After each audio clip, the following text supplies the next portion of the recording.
भगवान गणेश और मूषक का मजेदार किस्सा। एक बार भगवान गणेश अपने वाहन मूषक पर बैठकर कैलाश पर्वत से पृथ्वी पर भ्रमण के लिए निकले। मूषक अपनी पूरी गति से दौड़ रहा था। रास्ते में एक बड़ा सांप अचानक सामने आ गया। मूषक उसे देखकर इतना डर गया कि उसने भगवान गणेश को गिरा दिया। गणेश जी धड़ाम से जमीन पर गिर पड़े। उनकी लड्डुओं से भरी थाली भी जमीन पर फैल गई। ये देखकर वहां आसमान में चंद्रदेव हंसने लगे। चंद्रदेव का हंसना गणेश जी को अच्छा नहीं लगा। उन्होंने क्रोधित होकर चंद्रदेव को श्राप दे दिया। तुम्हारा यह अभिमान अब समाप्त होगा। आज से जो भी तुम्हें देखेगा उसे दोष लगेगा। चंद्रदेव घबराकर भगवान गणेश से क्षमा मांगने लगे। गणेश जी ने उनकी प्रार्थना स्वीकार करते हुए कहा, मेरे श्राप का प्रभाव केवल गणेश चतुर्थी के दिन रहेगा। जो इस दिन चांद देखेगा उसे मिथ्या दोष लगेगा, लेकिन नारियल और दूर्वा चढ़ाकर मेरी पूजा करने से दोष समाप्त हो जाएगा। बहुत समय पहले की बात है। एक छोटे से गांव में अर्जुन नाम का एक व्यक्ति रहता था। अर्जुन साधारण किसान था, परंतु उसकी आत्मा में असाधारण प्यास थी, ईश्वर को पाने की प्यास। वह रोज खेतों में काम करता, पशुओं की सेवा करता, परिवार का पालन पोषण करता, पर उसके मन में एक ही प्रश्न हर दिन गूंजता, ईश्वर कहाँ है? उसने मंदिरों में खोजा, संतों के चरणों में बैठा, पुस्तकों के पन्ने पलटे, परंतु उत्तर नहीं मिला। एक दिन अर्जुन ने तय किया कि वह अपने जीवन का बाकी हिस्सा ईश्वर की खोज में लगाएगा। उसने अपना सब कुछ छोड़ दिया, परिवार, घर, खेती, गांव, और निकल पड़ा हिमालय की ओर, जहां उसे लगा कि शायद उसे ईश्वर मिल जाएंगे। हिमालय की एक गुफा में अर्जुन ने डेरा जमाया। कठोर सर्दी, भूख, अकेलापन, कुछ भी उसे रोक नहीं सका। वह ध्यान करता, उपवास करता, भीतर की आवाज को सुनने का प्रयास करता। साल बीत गए। एक दिन एक वृद्ध सन्यासी उस गुफा के पास से गुजरे। उन्होंने अर्जुन को देखकर पूछा, बेटा, तू यहां क्यों बैठा है? अर्जुन बोला, मैं ईश्वर की खोज में हूं। सन्यासी मुस्कुराए, ईश्वर को खोजने के लिए गुफाओं की जरूरत नहीं, बल्कि अंतर्मन की यात्रा की जरूरत है। लेकिन मैंने वर्षों ध्यान किया है, अब तक ईश्वर का कोई दर्शन नहीं हुआ। अर्जुन की आवाज टूट रही थी। कभी अपने भीतर झांका है? सन्यासी ने गंभीर होकर पूछा। अर्जुन चुप हो गया। उस दिन के बाद उसने ध्यान का तरीका बदला। उसने अपने बचपन की स्मृतियों को, अपने जीवन के कर्मों को, अपने दोषों और अच्छाइयों को एक एक कर देखा। उसने खुद को समझने की कोशिश शुरू की। एक रात ध्यान करते हुए उसे अपनी माँ की याद आई, कैसे वह उसे प्यार से खिलाया करती थी। फिर उसे पिता की डांट, पत्नी की चिंता, बच्चों की हंसी, सब याद आया। अर्जुन रो पड़ा। उसे महसूस हुआ, जीवन में जहां भी प्रेम था वहीं ईश्वर छिपे थे। अब अर्जुन की साधना में परिवर्तन आया। अब वह प्रेम की साधना करता, करुणा की साधना करता। फिर एक दिन ध्यान की गहराई में उसे एक दिव्य प्रकाश दिखाई दिया। एक मधुर स्वर गूंजा, अर्जुन, मैं सदा से तेरे साथ था। तेरे माँ के आंचल में, तेरे बच्चों की मुस्कान में, खेतों की हरियाली में, और तेरे हृदय की पीड़ा में। अर्जुन की आंखें खुल गईं, पर हृदय में अब अंधकार नहीं, केवल शांति थी।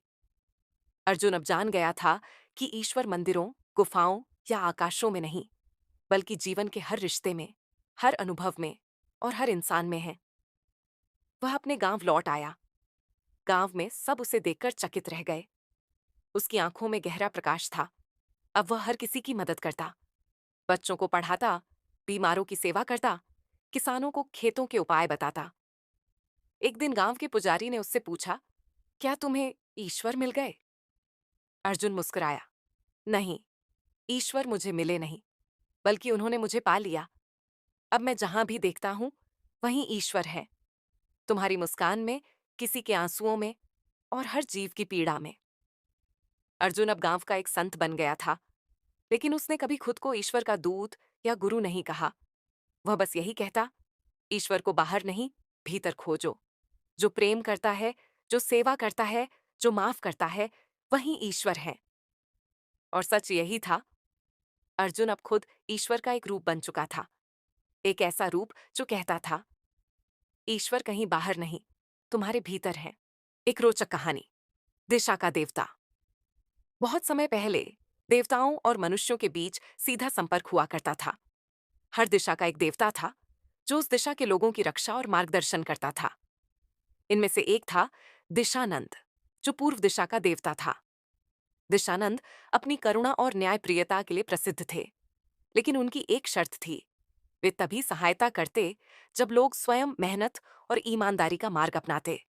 एक दिन एक छोटे से गांव में अकाल पड़ गया। लोगों ने दिशानंद को पुकारा, परंतु उन्हें कोई उत्तर नहीं मिला। गांव के प्रधान वृद्ध भानु ने सभी को इकट्ठा किया और कहा, दिशानंद, हमारी परीक्षा ले रहे हैं। हमें पहले स्वयं प्रयास करना होगा। अगर हम ईमानदारी से मेहनत करेंगे तो वे अवश्य हमारी मदद करेंगे। गांव वासियों ने मिलकर खेतों में पानी लाने के लिए एक बड़ी नहर खोदने का निर्णय लिया। उन्होंने दिन रात मेहनत की। बुजुर्ग, बच्चे, महिलाएं सभी ने योगदान दिया। 1 महीने की कठिन मेहनत के बाद नहर तैयार हो गई और पास की नदी का पानी गांव तक पहुंचने लगा। जब गांव में हरियाली लौट आई तो एक रात दिशानंद प्रकट हुए। उन्होंने कहा, तुम सबने अपनी मेहनत और एकता से यह सिद्ध कर दिया कि मनुष्य ईश्वर के बिना भी अद्भुत कार्य कर सकता है। मैं हमेशा तुम्हारे साथ हूं, परंतु याद रखना, परिश्रम और सामूहिक प्रयास ही सच्चा समाधान है। इसके बाद दिशानंद ने गांव को आशीर्वाद दिया कि वहां कभी अकाल नहीं पड़ेगा। आज भी वह गांव अपने सामूहिक प्रयास और सच्चाई के लिए जाना जाता है।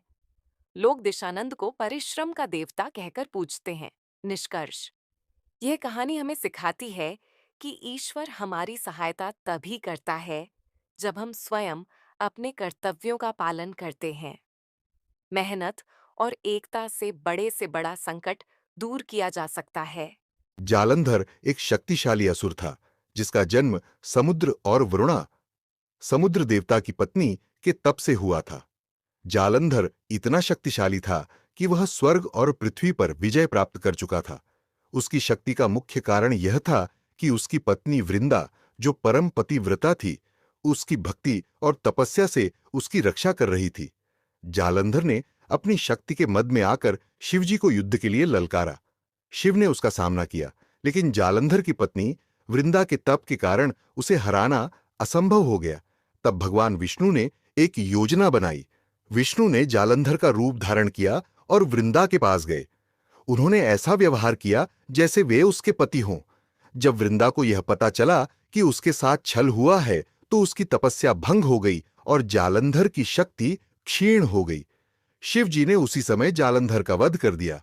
वृंदा इस धोखे से अत्यधिक दुखी हुई और विष्णु को श्राप दिया कि उन्हें पत्थर शालिग्राम का रूप धारण करना पड़ेगा। इसके बाद वृंदा ने अग्नि में प्रवेश कर आत्मदाह कर लिया। उसकी राख से तुलसी के पौधे का जन्म हुआ, जिसे आज भी विष्णु की पूजा में अर्पित किया जाता है। इस कहानी की अनोखी बात, जालंधर शिव के त्रिनेत्र के तेज से पैदा हुआ था, लेकिन वह शिव का सबसे बड़ा विरोधी बना। वृंदा का बलिदान और पतिव्रता धर्म की महिमा का संदेश इस कथा में छिपा है। तुलसी पौधे की उत्पत्ति और उसकी धार्मिक महत्ता का यह एक प्रमुख कारण है। एक घने जंगल में एक चालाक लेकिन शरारती बंदर रहता था। उसका नाम भोला था। भोला अपनी चतुराई के लिए तो मशहूर था, लेकिन उसकी जिज्ञासा उसे अक्सर मुसीबत में डाल देती थी। उसे पेड़ों पर चढ़ना, डालियों से लटकना और नई नई चीजें खोजने में बड़ा मजा आता था। एक दिन जंगल के किनारे बने एक पुराने मंदिर में भोला ने कुछ अनोखा देखा। मंदिर के बाहर एक बड़ा शिवलिंग था और उसके पास एक चमचमाता त्रिशूल रखा हुआ था।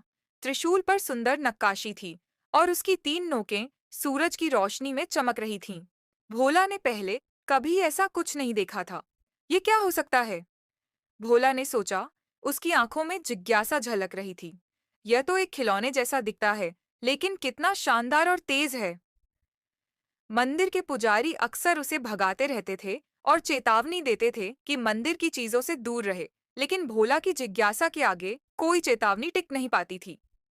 एक शाम जब मंदिर खाली था, भोला एक पेड़ से उतरकर धीरे धीरे शिवलिंग के पास गया।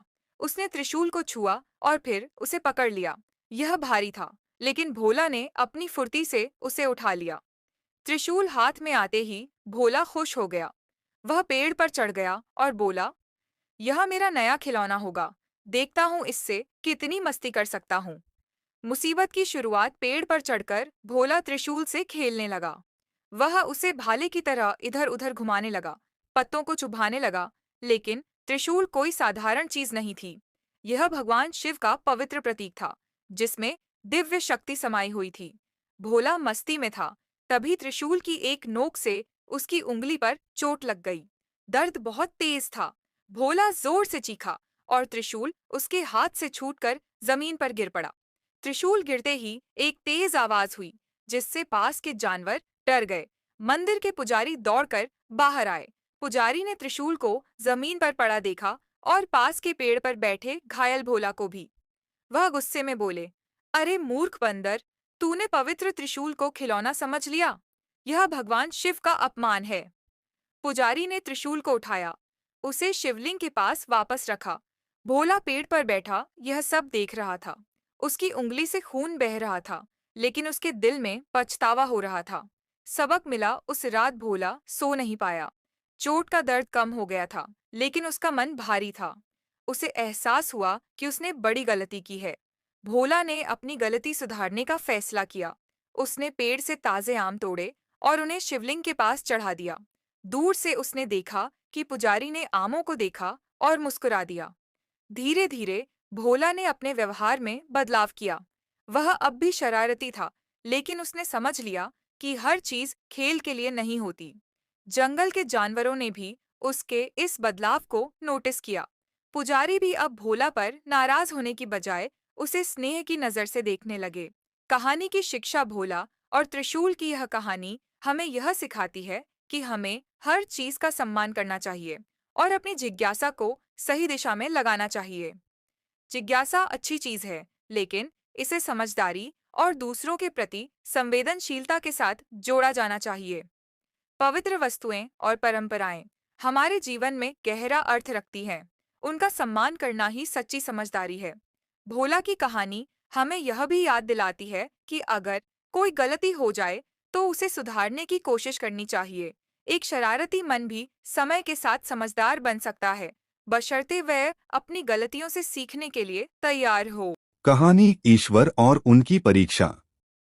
बहुत पहले, जब ब्रह्मांड का कोई अस्तित्व नहीं था, तब केवल परब्रह्म थे। एक दिन परब्रह्म ने सोचा, मैं अनंत हूँ, पर मेरी शक्ति तब तक अधूरी है जब तक मैं उसे किसी और के साथ साझा न करूं। इस विचार के साथ उन्होंने सृष्टि की रचना की। सबसे पहले परब्रह्म ने 5 तत्वों पृथ्वी, जल, अग्नि, वायु और आकाश की रचना की। इनसे उन्होंने ब्रह्मांड को आकार दिया। इसके बाद उन्होंने सूर्य, चंद्रमा, तारे और ग्रह बनाए। धरती को सुंदर बनाया, जहां नदियां बहती थीं, पहाड़ खड़े थे और पेड़ पौधे झूमते थे। फिर उन्होंने जीव जंतु, पक्षी और मछलियों को बनाया। हर जीव को उसने जीवन का वरदान दिया। परब्रह्म को अपनी हर रचना पर गर्व था। लेकिन परब्रह्म को लगा कि सृष्टि में एक ऐसा प्राणी होना चाहिए जो विचारशील हो, जो प्रेम और करुणा का प्रतीक बने। तब उन्होंने मानव की रचना की। मानव को बनाते समय उन्होंने अपनी शक्ति और गुणों का अंश उसे दिया। उन्होंने कहा, तुम मेरे अंश हो। तुम्हारे पास सोचने, समझने और कार्य करने की शक्ति है। लेकिन तुम्हें हमेशा याद रखना कि यह शक्ति केवल सृष्टि की भलाई के लिए है। मानव को धरती पर भेजते समय परब्रह्म ने एक चेतावनी दी, तुम्हारे जीवन में सुख और दुख आएंगे। लेकिन जब भी तुम्हें लगे कि तुम अकेले हो, याद रखना मैं हमेशा तुम्हारे साथ हूं। शुरुआत में मानव ने धरती पर जीवन का आनंद लिया। वह पेड़ों की छांव में रहता, नदियों का पानी पीता और जानवरों के साथ मिलजुल कर रहता। धीरे धीरे उसने अपनी बुद्धि का उपयोग करके खेती, निर्माण और विज्ञान में प्रगति की। लेकिन समय के साथ मानव में अहंकार आ गया। उसने सोचा कि वह सर्वशक्तिमान है। उसने ईश्वर को भूलना शुरू कर दिया और अपने स्वार्थ के लिए प्रकृति का दोहन करने लगा। एक दिन परब्रह्म ने सोचा, क्या मेरा अंश मानव अब भी मुझसे जुड़ा है, या उसने मुझे पूरी तरह भुला दिया है। यह जानने के लिए उन्होंने धरती पर एक परीक्षा रखी। धरती पर 4 विपत्तियां आईं: सूखा, बाढ़, युद्ध और बीमारी।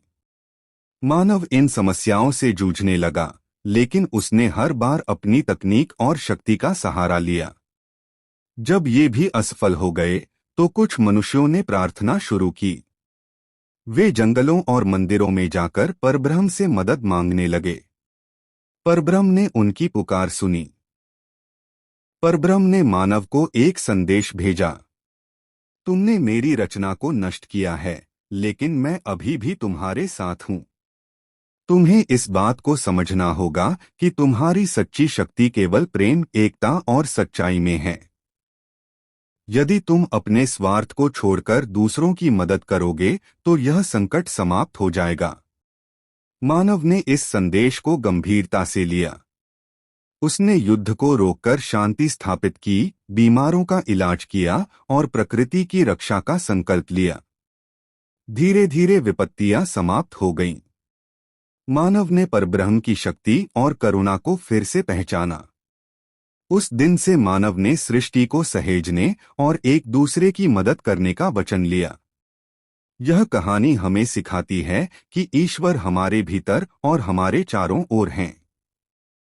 उनका मार्गदर्शन पाने के लिए हमें सच्चाई, प्रेम और करुणा का पालन करना होगा। राम और आम के पेड़ की कहानी।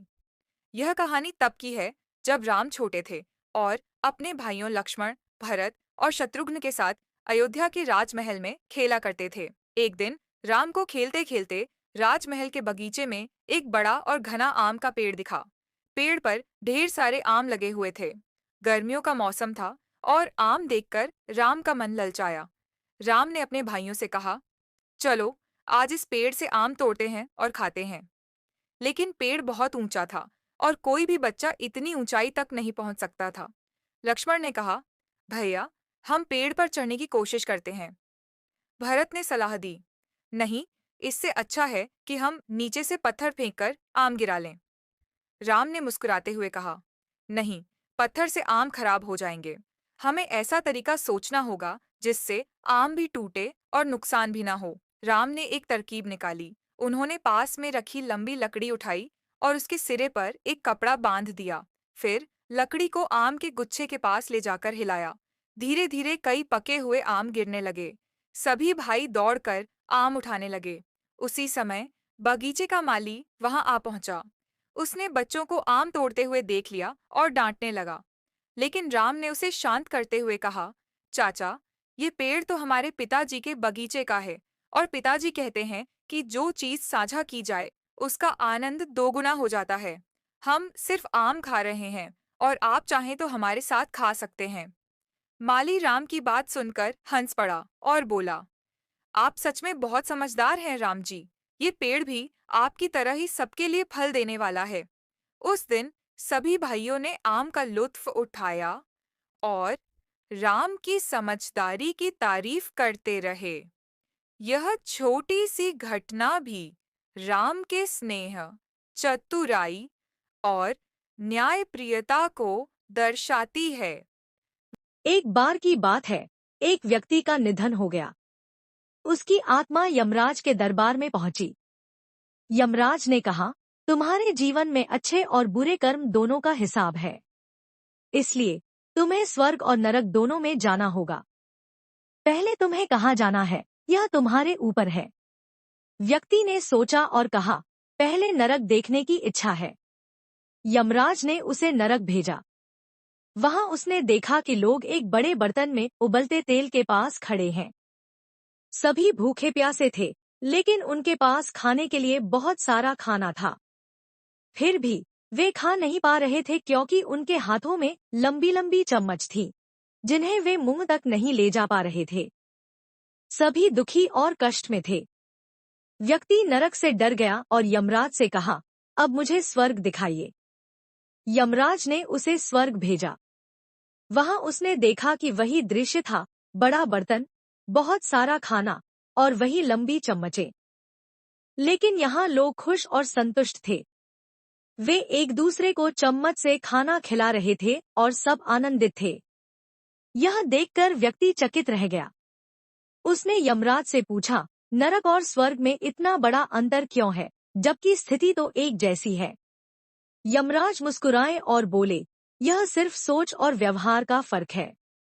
नरक में लोग स्वार्थी हैं और केवल खुद के बारे में सोचते हैं, जबकि स्वर्ग में लोग दूसरों की मदद करते हैं और मिलजुल कर रहते हैं। यही जीवन का सबसे बड़ा सबक है। शिक्षा। जीवन में स्वर्ग और नरक का निर्माण हमारे कर्मों और दृष्टिकोण पर निर्भर करता है।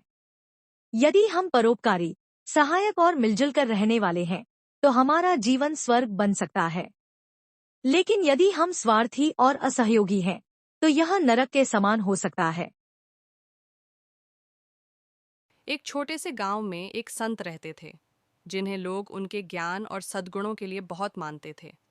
संत का एक शिष्य था जो हमेशा परेशान रहता था कि दुनिया में बुराई क्यों बढ़ती जा रही है। एक दिन उसने संत से पूछा, गुरुजी, अच्छाई के बावजूद बुराई क्यों जीतती है? संत मुस्कुराए और बोले, कल सुबह जल्दी उठकर जंगल में चलो, वहां तुम्हारे सवाल का जवाब मिलेगा। अगली सुबह संत और शिष्य जंगल में पहुंचे। वहां उन्होंने देखा कि एक बड़ा पेड़ टूटकर गिरा हुआ है। संत ने शिष्य से पूछा, तुम्हें क्या दिख रहा है? शिष्य बोला, एक बड़ा पेड़ गिरा हुआ है। संत ने कहा, इस पेड़ को गिरने में कितना समय लगा होगा? शिष्य ने जवाब दिया, शायद कुछ ही पल। संत ने मुस्कुराते हुए पूछा, लेकिन इस पेड़ को बड़ा होने में कितना समय लगा होगा? शिष्य ने सोचा और बोला, कई साल।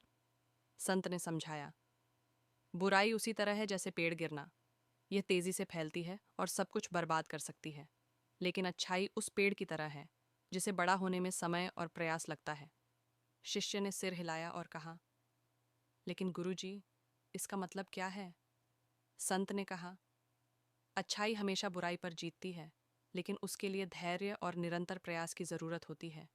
यदि हम अच्छाई के बीज बोते रहें, तो एक दिन यह इतना मजबूत हो जाएगा कि बुराई टिक नहीं पाएगी। शिष्य को संत की बात समझ में आ गई। उसने ठान लिया कि वह अच्छाई के बीज बोएगा और धैर्य रखेगा। शिक्षा। अच्छाई धीरे धीरे बढ़ती है, लेकिन उसका प्रभाव स्थायी और शक्तिशाली